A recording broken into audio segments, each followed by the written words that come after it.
할렐루야. 하나님 주시는 귀한 은혜의 역사가 오늘 이 시간도 우리 성도들 가정마다, 성도들의 기도마다 그대로 이루어지는 역사가 있기를 축원합니다. 하나님께서 우리를 사랑해 주셔서 오늘 이 자리에 부르신 줄 믿습니다. 우리 옆 사람과 한번 인사합시다. 하나님은 당신을 사랑하십니다. 한번 인사. 감사합니다. 그럼 요즘은 참 보기 힘든 게 가재입니다. 전 내과 가면 꼭 한번 바위를 한번 들춰봅니다. 옛날 생각이 나서 돌을 이렇게 작은 잔돌을 들추면 꼭 가재가 한 마리씩 들어있는데 그 가재 잡는 재미가 참 쏠쏠합니다. 이 가재 잡지 않았으면 제 어린 시절을 어떻게 보냈을까 싶을 정도로 저는 많은 가재를 잡아왔습니다. 요즘 좀 죄송하죠. 왜냐하면 제가 많이 잡아서 없어졌나 싶어서. 그럼 가재 중에 보면 그 가재 뒤에 이렇게 그 꼬리 부분에 알을 가득 머금고 있는 게 있거든요. 근데 그걸 구워 먹으면 그 애가 더 맛있어서 그런 애들을 골라서 잡았는데 참 죄송한 마음이 있습니다. 어쨌든 이 가재를 잡을 때 보면 좀 특이한 게 있었습니다. 보통 가재는 갈색이고 아니면 돌과 같은 아주 짙은 그런 색인데 빨간 가재가 한 번씩 있습니다. 그러면 이 가재는 불량품인가 하고 실제로 잡아보면 잘 잡히지 않을 정도로 몰랑몰랑하죠. 흐물흐물하고 아니 얘는 왜 이래?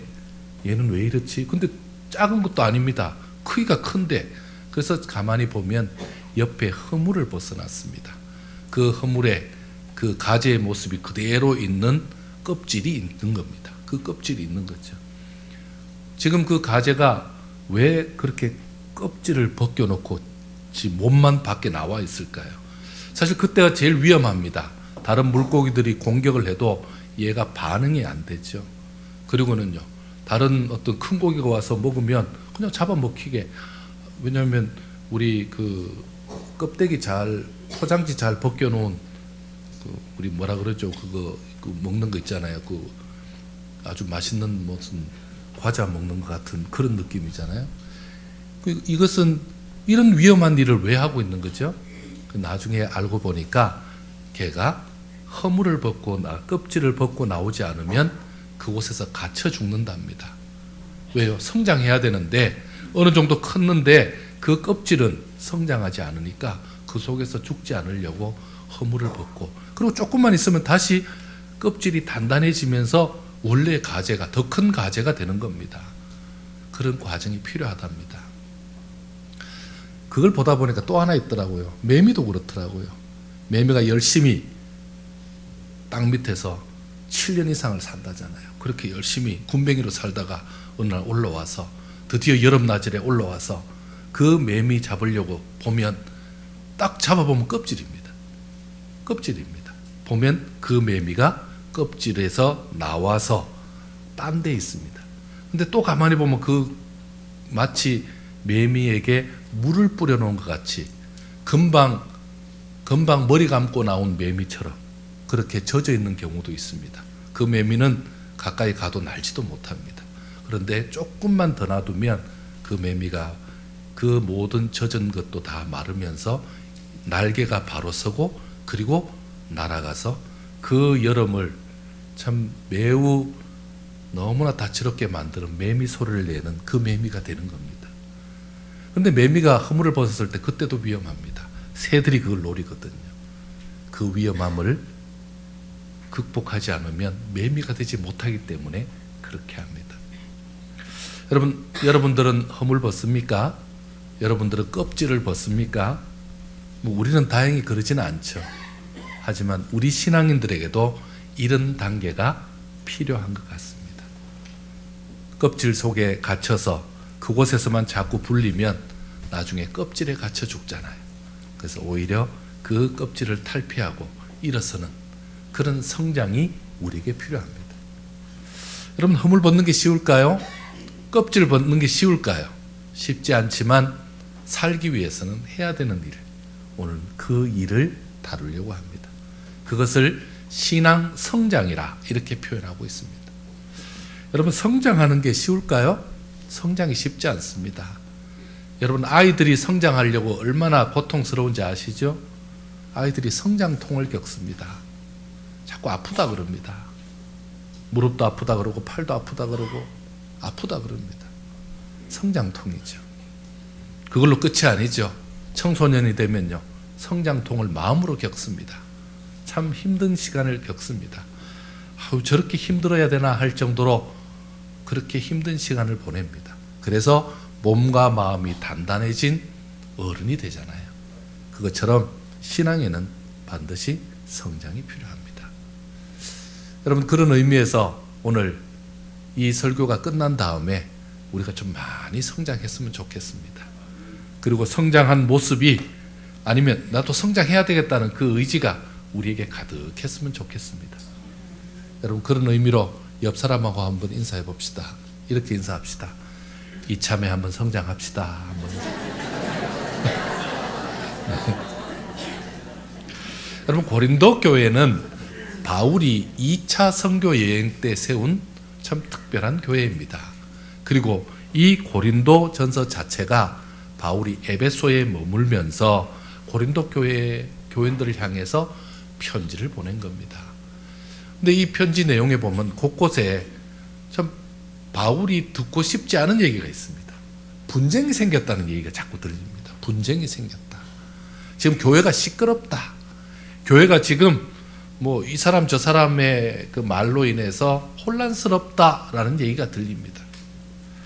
고린도 교인들이 서로 나뉘어서 복음을 훼손하면서 지금 교회가 힘들다는 얘기는 바울을 얼마나 마음 아프게 했겠습니까? 그래서 이 문제를 해결하기 위해서 바울이 이 편지를 고린도 교회에 보낸 겁니다.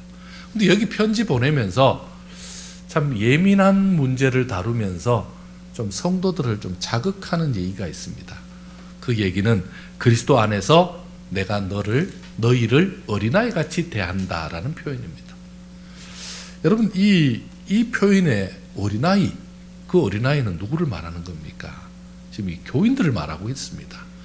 교인들은 나름대로 지금 자신들이 고린도 교회의 일원이 되어서 자기들이 그 역할을 다 감당하고 있다고 생각하는데, 바울이 편지를 보내와서 너희가 어린아이 같구나, 내가 어린아이 대하는 것 같구나, 이렇게 표현하고 있습니다.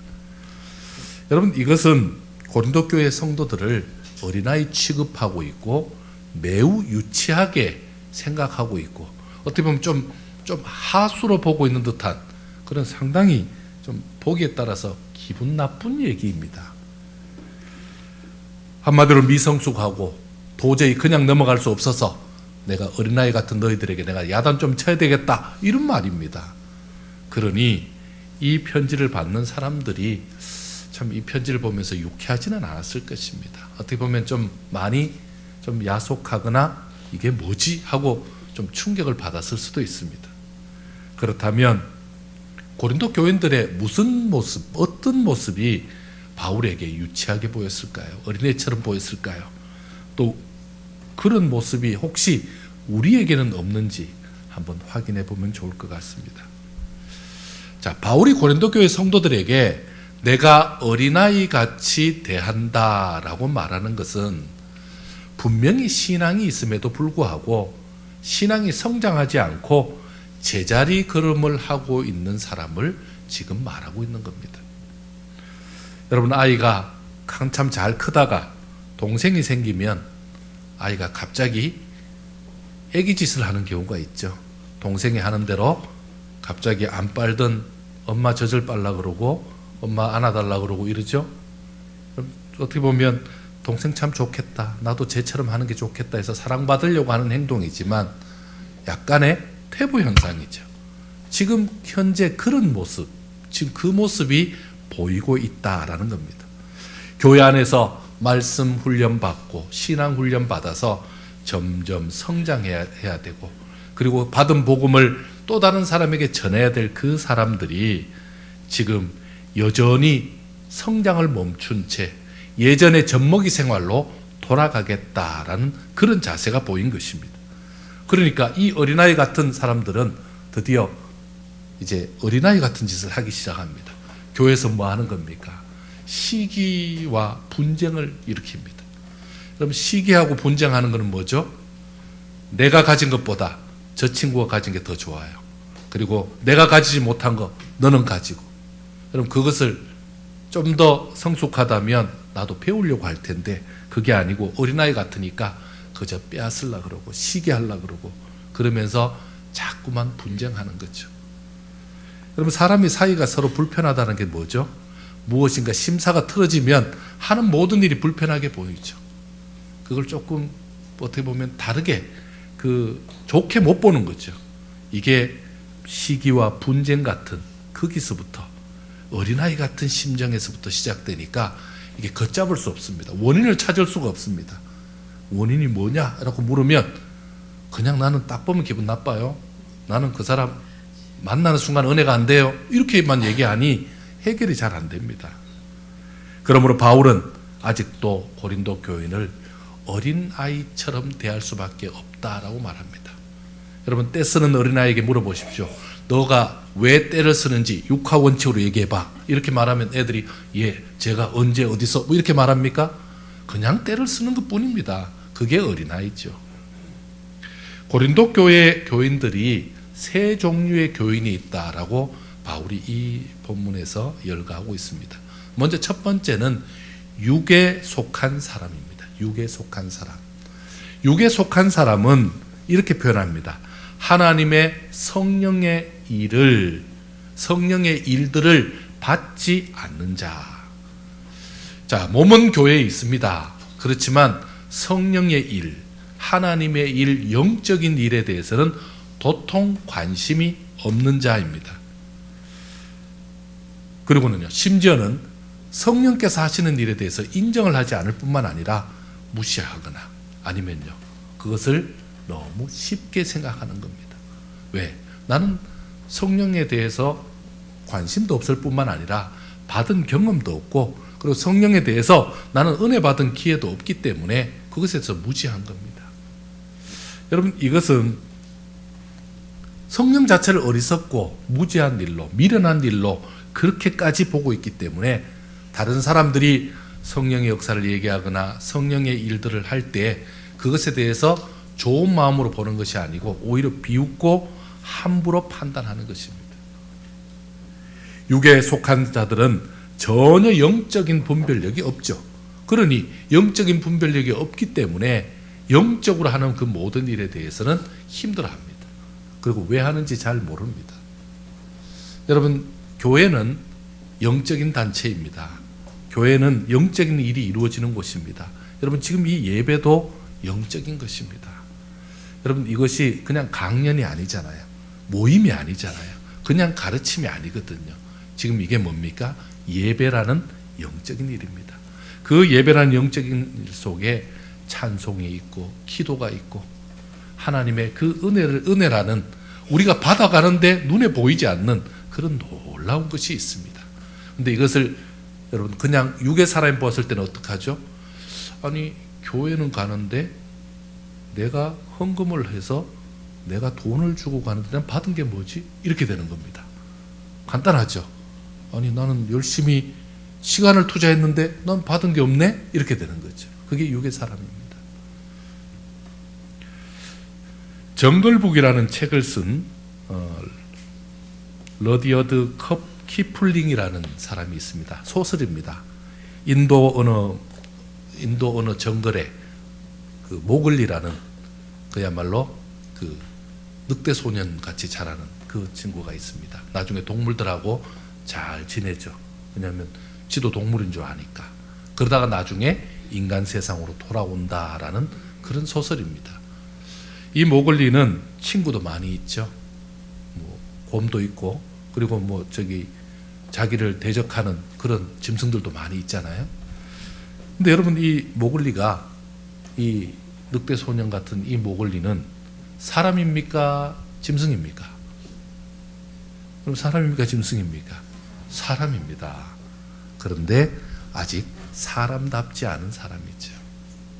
여러분 이 부분에서 우리가 육에 속했다라는 부분은 영과 육이 분명히 함께 있는 우리의 몸인데 육에만 있다면 마치 모글리처럼 자란 거와 마찬가지죠. 자, 그 다음 사람으로는 육신에 속한 사람을 얘기하고 있습니다. 금방은 어떤 사람요? 육에 속한 사람. 이 사람은요, 육신에 속한 사람입니다. 육신에 속한 사람은 바울이 어떻게 표현하고 있냐면 그리스도 안에서 어린 아이 대함 같다 이렇게 말합니다. 자, 사람은 사람인데 뭐한다? 아직 어린 아이다. 그리고 더 성장할 수 있는데 아직도 어린 아이로 있더라 이렇게 말하고 있습니다. 성장하지 못하고 제자리 걸음하는 자를 육신에 속한 자라고 말합니다. 여러분, 육신에 속한 자들은 교회 안에서 여전히 똑같죠. 이 육신에 속해 있기 때문에 결국은요, 이 육신에 속한 사람들은 특히 사람을 따라다닙니다. 사람을 의지하고요. 그리고 사람에게 충격받고 시험받고, 그리고 항상 교회 와서 보는 게 사람을 봅니다. 사람을. 왜요? 나보다 더 나은가 아닌가. 여러분, 참 우리가 교회 오면 뭘 봐야죠? 주님을 봐야죠. 우리 하나님을 봐야죠. 은혜 주실 하나님을 봐야 되는데 사람을 자꾸 봅니다. 그리고 경쟁을 자꾸 하려고 합니다. 그 사람보다 내가 갖고 있는 대상보다 조금 나아지면 기분 좋고, 내가 오늘 가니까 그 사람보다 좀 못하다 느껴지면 기분 나빠하는 거죠. 기준 자체가 사람이니까. 이런 부분에서 육신에 속한 사람은 여전히 주님 바라보는 것이 아니라 육신을 바라보고 있습니다. 결국 교회 안에서 문제를 일으키는 많은 사람들은, 또 문제를 일으키는 그 사람들은요, 육신에 속한 자입니다. 그런데 여기도 마찬가지로 내가 아직 어린아이라서 그렇다라고 말하지 않고 깨닫지 못하는 거죠. 그런데 이 어린아이면 어떻게 되는 겁니까? 빨리 어른이 되셔야죠. 잘 성장해야죠. 제 친구 중에 5살이 넘도록 초등학교 다니면서까지 젖을 먹고 다니는 아이가 있었습니다. 제가 참 이름은 얘기할 수 없죠. 근데 그 아이가, 여러분 왜 그럴까요? 정말 배가 고파서 그랬을까요? 저는 젖 주는 엄마가 더 문제가 있다고 보는데, 여러분 젖 안 주려고 저희 할머니는, 저희 어머니가 그런 것 같아요. 저희 할머니가 전수해 준 방법으로 우리 어머니가 그런 것 같은데, 또 유튜브 보고 그거 아니라고 얘기하실까 봐 내가 말을 못 하겠는데, 제가 기억하기로는 저기 있죠, 우리 상처나면 바르는 빨간 약, 그거를 발라서 다쳤다고 먹을 수 없다고 하고, 그렇게 해서 제가 안 먹은 걸로 저는 그렇게 기억이 됩니다만 정확히 모르겠습니다. 여러분, 참 이게 결국은 큰 사람이, 큰 아이가 젖을 계속 먹고 있다는 것은 놀림감밖에 안 되죠. 문제가 있는 거죠. 그러나 거기서 좌절하지 마십시오. 왜냐하면 다 그 시절이 있었습니다. 지금 이 편지를 쓰고 있는 바울도 자기가 어린아이 시절이 있었다고 고백하고 있습니다. 로마서 7장에 보면 이렇게 말합니다. 오호라, 나는 공고한 사람이로다. 이 사망의 몸에서 누가 나를 건져내랴. 이렇게 표현하고 있습니다. 참 나는 공고하다. 나는 참 희망이 없다. 난 너무 지금 문제가 있다. 누가 나를 이 사망의 몸에서 건져내겠느냐. 자신의 상태를 고백하면서 주님께 자기의 몸을, 자기의 마음을 드리면서 거기서 벗어나려고 몸부림을 쳤습니다. 그리고 그 몸부림을 쳐서 벗어나 보니 자기가 어린아이였더라는 겁니다. 자기가 유치했더라는 거죠. 자기가 그 시절을 그렇게 보냈었다라는 것을 얘기하고 있는 겁니다. 이제 마지막으로는요, 바로 신령한 자죠. 신령한 자. 여러분, 신령하다라는 말을 우리가 초등학교 때 잘못 배워가지고, 신령하면 뭐죠?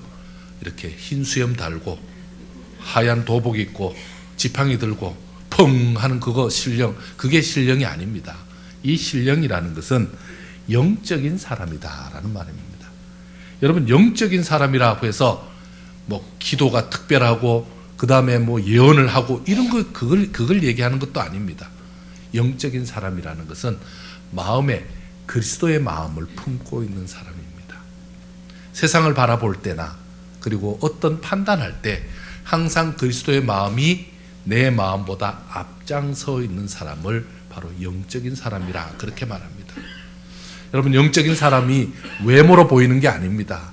그리고 평소에 뭐 이렇게 깍듯이 신앙생활 잘하는 이런 모습으로 얘기하는 것이 아니라 그의 삶 속에 이게 녹아 있는 거죠. 늘 그리스도의 마음을 품는 걸 말합니다. 하나님께서 하시는 일, 특히 성령께서 하시는 일에 대해서 분별할 줄 아는 자죠. 내 생각과 내 마음은 그렇지 않지만 이것이 성령께서 기뻐하는 일이다. 이것이 성령께서 싫어하는 일이다. 이 정도 분별이 되는 거죠. 그래서 함부로 다른 사람을 판단하거나 정죄하지 않습니다. 여러분, 육에 속했거나 육신에 속한 사람 입장에서는요, 기준이 그거기 때문에 나보다 잘한다 못한다, 나보다 못한 것이 저 왜 저리 까불어, 이렇게 말할 수 있습니다. 왜? 그들이 어린아이니까. 여러분, 어린아이들은 항상 하는 게 뭐죠? 우리 집에 금송아지 있다 맨날 얘기하잖아요. 실체도 없는 그 얘기를 맨날 하잖아요. 우리 아버지 얼마나 대단한지 아냐? 우리 아버지 방귀 소리 얼마나 큰지 아냐? 뭐 이거 얘기하잖아요. 그게 어린아이입니다. 여러분, 그렇지만 어른은 그렇지 않죠. 마찬가지로 신령하다라는 것은 그리스도의 마음을 먼저 드러내는 자. 어떤 말씀이라도, 좀 불편한 말씀이라도 아멘으로 받습니다. 아멘으로 받습니다. 여러분, 어린아이 같으면 어떻게 하죠? 오늘 목사님 또 나보고 얘기하네? 내 쪽을 보면서 그 육신에 뭐 어쩌고 얘기하던데, 또 그러시면 안 됩니다. 제가 이렇게 그냥 다 둘러보는 겁니다. 그리고는요, 그걸 아멘으로 받아서 행동으로 옮길 줄 아는 사람, 그것이 맞다, 이것이 아멘으로 받을 말씀이다 하면 그대로 아멘하고 따르는 사람, 이런 사람을 그야말로 그 영적인 사람, 이렇게 말하는 거죠. 영의 귀가 열린 사람이죠. 사랑하는 성도 여러분, 그렇다면 나는 어떤 성도입니까? 지금 나는 성장하고 있습니까? 아니면 아직도 몇 년째 그대로? 얼마 전에 그 신체 검사 받아봤더니 제 키가 줄었더라고요. 저는 줄고 있습니다. 저는 자꾸 줄어들고 있습니다. 그래서 성장하지 않습니다. 여러분, 이렇게 말할 게 아닙니다. 육체가 줄어드는 것은 당연한 것이고 영은 그렇지 않죠. 혹시 몇십 년째 제자리에 있다면 분명히 성장하지 않는 것은 분명합니다. 여러분, 사탄은요, 성장하지 못하는 사람, 특히 육에 속한 자, 육신에 속한 자에게 늘 귓가에 되뇌이는 말이 있습니다. 늘 알려주는 말이 있습니다. 이렇게 알려줍니다. 적당히 해라. 적당히 해라. 좀 나서지 말고 적당히 해라. 그 다음에요, 모든 것을 다 순종해서 다 받지 마라. 시킨다고 다 하지 마. 이렇게 알려줍니다. 왜요? 그러면 그렇게 하면 너만 힘들잖아. 이렇게 얘기해 줍니다. 여러분, 내가 힘들어서 내가 받고 안 받고가 아니죠. 내가 적당히 알아서 받고 안 받고가 아니죠. 그것이 영의 일이라면, 그것이 필요한 일이라면, 주께서 원하는 일이라면 아멘으로 받고 그렇게. 그리고 내가 감당하지 못할 때는 하나님, 내가 감당하지 못하겠습니다. 저에게 감당할 힘을 주옵소서. 이렇게 해야죠. 여러분, 보통 그렇게 합니다. 내가 할 수 있는 선을 내가 정해놓고 요거는 되고 요거는 안 됩니다. 아무리 교회에서지만 목사님이지만 이걸 저희한테 요구하지 마십시오. 이렇게 얘기합니다. 여러분 알다시피 제가 성도들에게 무리하게 요구하지 않습니다. 왜요? 저는 거절당하는 거 싫어합니다. 괜히 요구할 만 해야 하지. 잘 안 합니다. 그러다가 가끔씩 특별한 마음이 있어서 얘기하면 받아주시면 너무 감사한데 저는 그거는 못합니다. 이렇게 말하면 참 힘들 때가 있습니다. 그거 어떻습니까? 이것도 우리가 좀 성장할 기회로 알고 한번 허물벗을 기회로 알면 어떻습니까? 여러분, 우리는 신령한 자로 계속 성장해야 됩니다. 뭐 하기 위해서는요? 살기 위해서는. 신앙인이기 때문에 어디까지? 천국 가기 전까지 우리는 살아야 되잖아요. 예수님은 우리가 계속해서 성장해야 될 것을 말씀하고 있는데 요한복음 15장에 보면 이런 말씀을 썼습니다. 예수님이 나는 포도나무요 너희는 가지라 이렇게 말합니다. 나는 나무고 나는 포도나무고 너희는 가지다. 너희가 내 안에 있으면 사람이 열매를 많이 맺나니 나를 떠나서는 너희가 아무것도 할 수 없다라고 말하고 있습니다. 성장의 원동력을 누구라고 말씀하고 있습니까? 예수님이라고 말씀하고 있습니다. 여러분, 가지가 뭐 그렇게 특별히 하는 일이 있습니까? 줄기에서 그 뿌리를 통해서 영양분을 주니까 그 가지가 지금 현재 포도송이를 맺고 있는 거잖아요. 가지는 그냥 연결했을 뿐입니다. 가지는 그냥 받아서 준 것 뿐입니다. 그런데 그 가지가 다 자란 것처럼 칭찬받고 있는 것 뿐입니다. 그래서 신령한 자로 성장하는 것, 성장하는 자만이 열매를 맺어서 하나님을 기쁘시게 하는 것입니다. 성장하는 자의 주변에는요, 성장하느라 주변에 문제가 없어지죠. 오히려 다른 많은 문제들이 있었지만 그 문제, 지금 내가 성장하기 바쁘기 때문에 그냥 넘어갔더니 오히려 그 문제가 해결이 된 그런 은혜도 보게 되는 것입니다. 그래서 우리가 신령한 자로 계속 성장하기 위해서는 먼저 그리스도의 마음을 가져야 합니다. 그리스도의 마음은 어떻게 가질 수 있을까요? 어떤 것이 그리스도의 마음일까요? 바로 매 순간 성령님 의지하면서 분별하는 겁니다. 어떻게 분별할 수 있을까요? 예수님이시라면 어떻게 했을까? 예수님이시라면 어떻게 판단하고 어떤 말을 했을까? 기억할 필요가 있습니다. 그렇게 한다면 주님의 마음에 다시 한번 생각하게 되는 거죠. 그냥 다른 사람이 말할 때 그냥 내 생각으로 바로 말하는 것이 아니라 예수님이라면 이 말을 어떻게 받고 예수님이라면 이때에 무슨 말을 했을까를 기억하는 거죠. 실제로 찰스 쉘든이라는 사람이 예수님이라면 어떻게 하실까라는 그런 책을 썼습니다. 아주 기독교 베스트셀러죠. 이 1896년에 초판이 발행되었는데 이 사람이 그 사회사업에 관심이 많았습니다. 이분이 목사님, 나중에 목사님이 되셨는데 원래 사회사업도 많이 하시던 분이 이분이 실직한 인쇄공의 신분으로 그 점원으로도 일하고 사람들을 만나봤는데 많은 사장님과 그리고 만난 사람들이 그분들이 신앙인이라 하고 크리스찬이라고 하면서도 좀 자기에 대해서 전혀 관심 없고 신앙인의 모습을 못 보여주는 모습을 보면서 이것은 아니다라는 생각이 들어서 그가 충격을 받고 예수님이라면 어떻게 하실까라는 그 제목으로 이 책을 썼는데 이것이 전 세계의 베스트셀러가 된 것입니다. 예수님이라면 어떻게 하실까요? 예수님이라면 내가 어떻게 할까요? 여러분, 그 마음을, 그 생각을 항상 가진다면 우리가 주님의 마음을 가질 수 있습니다. 주님의 심정을 알 수가 있습니다. 육신의 소욕을 이기는 일은 굉장히 중요합니다. 여러분, 신령한 자들이라고 해서 육신의 소욕이 없을까요? 사람은 당연히 욕구가 있습니다. 사람은 당연히 욕망이 있고 사람은 당연히 자기 것을 가지고 싶어 합니다. 가장 기본적인 욕구들을 다 가지고 있습니다. 신령한 자들은 언제 이런 게 드러났냐면 오히려 성숙할 때 드러납니다. 성숙하려고 할 때, 한 단계 점프할 때 더 드러납니다. 그러니까 이 영적인 일의 공백이 되는 거죠. 허물을 벗었을 때 가장 위험한 것처럼 성장하려고 할 때 위험한 순간을 맞이하게 됩니다. 그렇다고 가만히 있을 수 없잖아요. 이 육체적인 소욕은 어떻게 이길 수 있겠습니까? 먼저 자신의 약점과 연약한 습관들, 이것을 잘 아는 겁니다.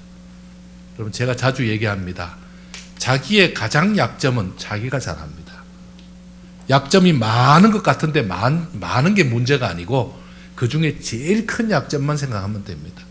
여러분, 약점이 제일 자기에게 제일 치명적인 약점이 있습니다. 사탄은 그리로 들어옵니다. 자기에게 약점이 있습니다. 똑같은 사람인데 똑같은 입장에 있는데 약점이 다 다릅니다.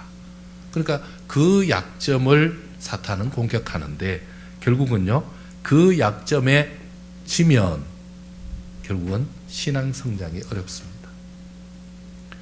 그래서 어떻게 보면 신앙은 나와의 싸움이라 그렇게 볼 수 있습니다. 나와의 싸움이다. 자신의 약점을 인정하고 그 자리를 당연히 내주는 것, 여러분 그게 좋은 겁니까? 인정하는 것은 좋습니다. 왜냐하면 내 약점이니까 받아들여야죠. 하지만 그 약점을 주 안에서 극복하려고 최선을 다하는 것은 우리의 도리입니다. 주님이 원하시면 이 약점을 어떻게든지 내가 조금 더 보완하고 극복해 보겠다는 마음이 필요합니다. 여러분 제가 다른 얘기 한번 해보겠습니다. 제가 한 번씩 신방 하자 그러면 신방 받는 과정에서 거부를 합니다. 목사님 이번 주는 안 돼요. 다음 주에 오시죠. 안 되겠다. 한 달 뒤에 오시죠. 이럽니다. 그리고 왜 그러냐고, 왜 그러시냐고 확인해 보면 나중에 우리 교육자들로 통해서 들리는 말씀이 그 집 청소하느라고 바빠서 그렇다고, 이참에 가구 좀 바꾸시려고 그런다고, 벽지 새로 하려고 그런다고 그럽니다. 그러려면 어떻게 해야 되냐면 전과 후를 보여줘야죠. 목사님 갑자기 한번 와보세요. 이랬던 우리 집이 한 달 뒤에 오시면 이렇게 바뀌었으면 돼야 되는데 전도 모르는데 후를 어떻게 합니까? 여러분 이게 전과 후를 보러 가는 것이 아닌데 목사는 그런데도 비상이 걸립니다. 제가 한 번씩 얘기하죠. 꼭 그 집 가다 보면 닫힌 문이 꼭 하나씩 있더라고. 절대 그 문은 못 열게 합니다. 꼭 열고 싶은데 못 보게 합니다. 여러분 그거 그럴 수 있죠. 자, 근데 여러분 제가 가도 집이 비상이 그 정도 걸리는데 우리 주님이 오늘 오신다 생각하면 어떨까요? 늦잠 잘 수 있을까요? 그리고 그냥 평소 그냥 하던 대로 그렇게 있을 수 있을까요? 여러분 주님이 오늘 내게 오셔서 주님이 원하시는 일을 하겠다는데 내가 내 습관 때문에 내 약점 때문에 이거 못합니다. 주님이 오고 뭐 천지가 개벽돼도 나는 못합니다 라고 할 수 있을까요? 신앙 있는 사람은 그렇게 못하죠. 그래서 주님이 오늘 오신다는 심정으로 나의 삶을 하나씩 바꿔가는 그 모습이 필요합니다. 하나님은 신령한 자와 교제하기를 원하십니다. 여러분 우리 주님은 우리의 육신적인 모습, 육적인 모습을 이해 못하시는 분이 아닙니다. 받아주십니다. 하지만 주님이 우리가 그런 연약함 속에서 신령한 자로 영적으로 바뀐 그 모습 볼 때 주님이 얼마나 기뻐하시겠습니까? 얼마나 좋아하시겠습니까? 하나님은 나를 강한 자로 세우시고 싶어 하십니다. 그리고 나를 귀한 자로 선한 일꾼으로 사용하고 싶어 하십니다. 왜요? 그래야만 나중에 주님이 가장 사랑하는 주의 백성인 내가 저 천국에 갔을 때 자랑할 만한 인물이 되잖아요. 주님 그거 제일 자랑합니다. 여러분 부모가 자녀들 내세우면서 우리 아들이에요, 우리 딸이에요 그러면서 우리 식구예요, 우리 남편이에요 자랑하고 싶은 거 당연한 거 아닙니까? 주님은 더하죠. 그런데 어린아이 같은 자를 귀하게 사용할 수 없습니다. 잘못된 아이를 어리다고 자꾸 귀하게 대할 수가 없잖아요. 왜? 더 버릇 없어지고 더 나쁜 길로 가니까. 그리고 어린아이 같은 자에게 무슨 강력한 무기를 줄 수 없잖아요. 뭐 총을 쥐어줄 수 없잖아요. 칼을 쥐어줄 수 없잖아요. 그러니 주님이 안타까워 하시는 것입니다. 어떻습니까? 여러분 신령한 자는 복잡하게 말하지 말고 좀 더 단순하게 말하면 어떤 자일까요? 육에 속한 자, 육신에 속한 자와 같은 아픔이 있고 아직까지 영적인 세계도 잘 모르고 그리고 성령도 잘 모르는 그런 사람들을 보면서 안타까워하게 되어 있습니다. 왜요?